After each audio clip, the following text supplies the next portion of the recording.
Накануне Рустам Минниханов вручил Наиле Гараевой орден за заслуги перед Республикой Татарстан. Награда присвоена за многолетнюю творческую деятельность и большой вклад в развитие татарского театрального искусства. Затем президент и актрисы стали чаевничать. Мы с ним просто против друг друга сидели, чай пили, и он так всем интересовался.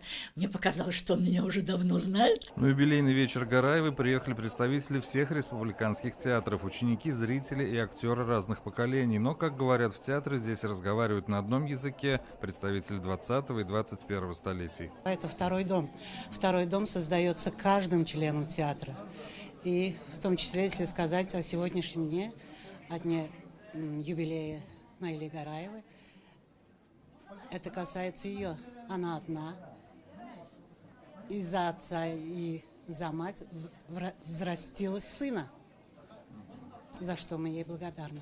В этот вечер сдавали двойной экзамен мать и сын, актриса Наиля Гараева и главный режиссер Фарид Бекчентаев. К своему вечеру Гараева выбрал интересную пьесу таджикского драматурга-режиссера Барзу Абдуразакова «Здравствуй, мама, это я», который автор написал также для своей матери. Спектакль, длящийся чуть больше часа, представляет собой телефонный разговор двух людей, которые не видят друг друга. Наиля Гараева играет женщину, которая просит взрослого сына не потеряться в этой жизни и не наделать глупостей. Правда, и режиссер, и актриса не настаивают на автобиографичности истории. У нее очень активная была молодость,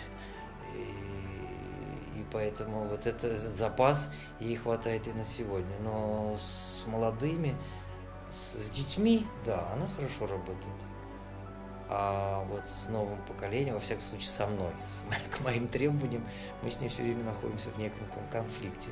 Репетировать непросто, потому что у нее есть свои устоявшиеся какие-то каноны, законы, и нарушать она их особо не собирается. Кстати, у юбиляра есть еще одна фирменная черта. Это называется губатья, она делает. У нас в театре две актрисы делают это хорошо. Это моя мама и Алсу Гайнуллина. Я это училась у бабушки, этому рецепту.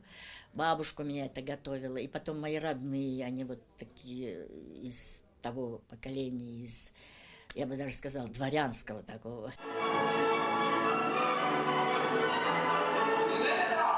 У Наили Гараевой немало творческих открытий. Она преподает актерское мастерство в Институте культуры, играет на сцене и руководит детской студией «Нур». Была и режиссером Пушкинского бала. Мне было с ним очень интересно, весело. Я себя прямо молодой чувствую. Мы тоже вот были молодыми, и тоже у нас была с корифеями театра такая связь, и такое уважение, любовь к ним.